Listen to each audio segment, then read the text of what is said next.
حكايتنا النهاردة عن زوجين بينقلوا حياتهم لكوخ معزول في الريف وبيعتقدوا إنها بداية جديدة ليهم، لكن اللي مستنيهم هناك ما كانوش يتوقعوه أبدا. بيبدأ فيلمنا بانتقال دارسي ودافني، زوجين مهووسين بالموسيقى للريف علشان يسجلوا أصوات طبيعية وإنهم يستخدموا الأصوات دي في التسجيلات بتاعتهم. وبيكون المكان قديم والكهرباء بتقطع فيه كتير، وبتقرر دافني إنها تسافر المدينة تخلص تسجيلها هناك لأنها مش عارفة تكمله بسبب الكهرباء. بس دارسي بيقول لها إنه هيتصرف وهيحل الموضوع ده، ولما بينام بيشوف كابوس وكأن في حد مسيطر عليه ومش قادر يتحرك بسببه ولا يتكلم حتى، وبيكون فاتح عينيه وبس. وبتحس دافني بيه وبتصحى، وتاني يوم بتفضل تسمع التسجيلات اللي سجلتها له، وبيظهر انه بيشوف الكوابيس دي كتير. ولما بيعرف انها سجلت صوته بيبقى متضايق منها جدا، بس هي بتقوله انها عملت كده علشان لو هو سمع التسجيل ممكن يفتكر هو كان بيحلم بايه ويتعالج منه، وبتعتذر له عن اللي عملته وبتسيبه لوحده. فهو بيطلع الغابة وبيفضل يسجل اصوات كتيرة لحد ما بيوصل لدايرة متجمع فيها مية، وهناك بيسمع اصوات حيوانات كتيرة وقوية. ولما بيقرب من الصوت بيلاقي دايرة غريبة، ولما بيقرب منها أكتر بيفضل يشوف مشاهد كتيرة ورا بعض، وبعدها بيفقد وعيه وبيفوق بيلاقي نفسه جوه الدايرة دي، وبيرجع البيت بسرعة وبيسمع اللي سجله لدافني، وهي بتعجب بالتسجيل بتاعه جدا وبتقوله إنهم لازم يستخدموه. وتاني يوم بتلاحظ إن في حد بيراقب بيتهم، بس هي ما تعرفش هو مين وما بتهتمش وبتفضل تعدل على التسجيلات. وبيكون دارسي تعبان ومتوتر جدا، وبيطلع يقعد قدام البيت لوحده في وسط الزرع، وهناك بيشوف الشخص اللي بيراقبهم وبيطلع يجري وراه، وبيلاقيه طفل صغير وبيسأله هو مين وبيراقبهم ليه. فبيسأله الولد هو عايش مع مين، ولما بيقوله انه عايش مع مراته بيسأله لو كان عندهم أطفال، فبيقوله دارسي انهم ما عندهمش أولاد، وبيرجع يسأله هو بيراقبهم ليه. فبيقوله الولد انه بس سمع صوت الموسيقى ومشي وراه، فبيعتذر له دارسي على اسلوبه معاه.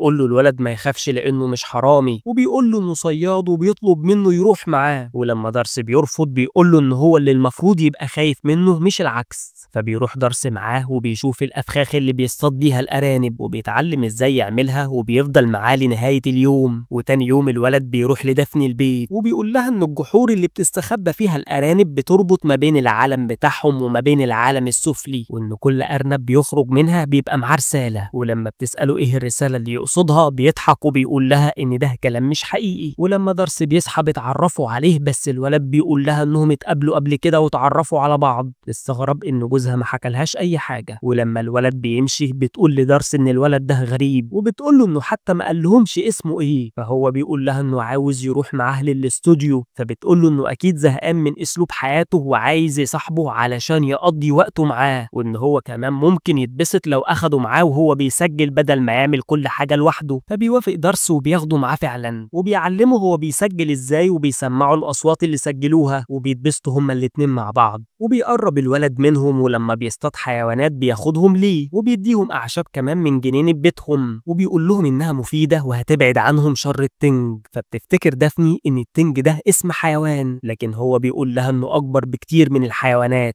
وبيقول لها ما تخافش منها لانها لو ما قربتش منها هي كمان مش هتقرب منهم. وبتشربها دافني فعلا وبتعجبها جدا، لكنها ما بتبقاش فاهمه كلامه. فبتساله دافني لو كان يعرف القصص الشعبيه بتاعه المنطقه، فبيقول لهم انه عارفها وانه كمان ممكن يوريهم حاجه. وبياخدهم للدايره اللي دارسي فقد وعيه عندها، وبيقول لهم ان في بوابه بتربط ما بين العالم بتاعهم وما بين الجنيات، وان الجنيات دي لو دخلت عالم حد بتساعده، وقبل ما دارسي يدخل الدايره بيوقفوا، وبيقول لها ما يقربش منها لانها خاصه بواحده من الجنيات. وبيحكي لهم قصة طفل رضيع قرب من دايرة جنية زيها وبسببها كبر فجأة وبعد كده اختفى، وإن التنج أخدته ومحدش شافه مرة تانية، وبيكون متأثر كأنه عايش القصة بنفسه. فبيقول له دارسي إن القصص كلها مش حقيقية، وإنه هم صغيرين بيصدقوا أي حاجة. وبيقول له كمان ما يصدقش القصة دي، وبتقول لهم دافني إنها عايزة ترجع البيت. ولما بيوصلوا بتدي للولد اسطوانة من بتوعها، وبتحكي له إنها زمان كانت بتقدم عروض مباشرة في حفلات كتيرة، لكنها دلوقتي وقفتها، وإنها لكنها كمان دلوقتي بتكتفي بالتسجيل وبس، لكنه بيقول لها إن شخص زيها لازم ما يسمحش لحد يأيده، وبيقول لها إنها مميزة ومش لازم حد يعطلها، وإنه لو اتولد مرة تانية بيتمنى يكون زيها، فبتقرر تعمل له مكياج الحفلات، وهي بتساعده. بيقول لها إن دارسي مقتنع إنه شخص ملوث ومتدمر من جواه، وعلشان كده تايه في حياته ومش عايز يكون أب، وبيقول لها إن هي هتكون أم كويسة جدا على عكسه تماما، وبيقول لها إنه ما شافش والدته من زمان لدرجة إنه نسيها، وإنه هو على الرغم من إنه طفل إلى إنه عجوز من جواه، وإن مفيش أي حاجة فاكرها ليها غير أغنية بسيطة كانت بتنيمه بيها وبيعرض عليها يغنيها لها، فبتوافق تسمعها وبتسجلها كمان، وبتفضل تسمعها حتى بعد ما مشي. وبيكون دارسي مش عارف هو ماله ومش حاسس إنه كويس، بيفضل يشوف كوابيس طول الليل. وبعدها دافني بتخرج مع الولد للغابة، وهناك بيقول لها إنه حضر لها مفاجأة، وبيديها السماعة تلبسها، ولما بتسمع الصوت بتفضل تعيط. وتاني يوم بيصحى دارسي على صوت خبط الباب، ولما بيفتح بيلاقي الولد ومعاه ورد، وبيكون مش عاوز يدخله وبيطلب منه يرجع في وقت تاني أفضل، بس الولد بيقول له إن دافني هتكون عايزة تشوفه، لكن دارسي بيعتذر له وبيقول له إن هو اللي مش مرتاح ومش حابب حد يكون موجود معاهم دلوقتي. وقبل ما يقفل الباب الولد بيطلب منه كوباية لبن، وبيقول له إنه تعب جدا لحد ما وصل لهنا ولسه هيتعب علشان يرجع، فبيدخله دارسي وبيديله اللبن. ولما الولد بيشوف الأرنب اتعفن بيسأله هو ليه ما استفادش منه، فبيعتذر له دارسي وبيقول له إنه ما عرفش يصلخ الجلد بسهولة والوقت سرقه، لكن الولد بيقول له إنه أخد روح الحيوان وقدمه ليها علشان ينتفع بيه، لكنه ما احترمش ده، وبيكون متضايق جدا وبيفضل يصرخ وبينادي على دافني بصوت عالي. فبيطلعوا دارسي من البيت، لكنه بيفضل يخبط لحد ما دافني بتصحى وبتطلع له. وقتها بيقول لها إنه عاوز يوريها حاجة، وبيطلب منها ما تبعدوش عنهم لأنه حبها، فهي بتقول له إنه ده مش هيحصل، وبتطلب منه يستناها لحد ما تغير لبسها. وقبل ما يمشي بيقول لها تجيب الأرنب معاها، وبياخدوه بيدفنوا تحت الشجرة وبيحط له وردة حواليه، وبيكون واضح إنه متأثر بيه جدا. وبياخد دافني الغابة، لكن في الطريق بتسمع صوت، ولما بتبص وراها هو بيسبقها وبتنادي عليه، فهو ما بيردش عليها، فبتفضل تصفر وبتكمل في الطريق. وبيكون ساعتها دارسي ماشي وراها، ولما بيعدوا من كهف بيفضل ينادي عليها، وبتسمع صدى صوت خفيف لكنها ما بتعرفش إنه جوزها. والولد بيقول لها إنهم خلاص قربوا يوصلوا، ولما بتسأله هم رايحين فين بيقول لها إن المكان ده حديقة للتنج، وبيقول لها كمان إنهم مستنيينه، وبيكون المكان جميل جدا وبيعجب دافني. وبعدها الولد بيقول لها إنه يقدر يخليهم يعزفوا، وبيلمس الأرض وبيقول كلام هي مش فاهماه، لكن الصوت بيملى المكان وهي بتسجله، ولكنها بتفقد سيطرتها على نفسها وكأنها مغيبة. وبيوصل دارسي لفتحة غريبة، ولما بيبص فيها بيسمع صوت بيقول له إنه متدمر من جواه، وبيقول له كمان إنه هيدمر دافني معاه، وبيخليه يحط نفسه في الفتحة وبيشوف والده والكوابيس من تاني. ولما بيفوق دافني كمان بتفوق وبتنادي عليه، والولد ساعتها بيناديها بماما، فبتقول له ما يقولهاش كده، وبتاخد الحاجات بتاعتها وبتجري، وهو بيفضل يقول لها ترجع وما تسيبهوش، فبتفضل تجري لحد ما بتدخل الدايرة اللي حذرها ما تدخلهاش. وبيفضل دارسي يدور عليها لحد ما بيلاقي كهف صغير جواه الاسطوانة بتاعتها وشرايط وحاجات غريبة كتيرة، وبيبقى واضح ان الولد عايش فيه. ولما بيقوم علشان يمشي رجله بتدخل في واحدة من الأفخاخ، وبيروح الولد لدافني وبيقول لها انه كان متأكد انها تتوه من غيره، فبتقول له انه خوفها وبتطلب منه يرجعها البيت لانها مش عارفة الطريق. وبيفضل دارسي مكانه مش عارف يتحرك،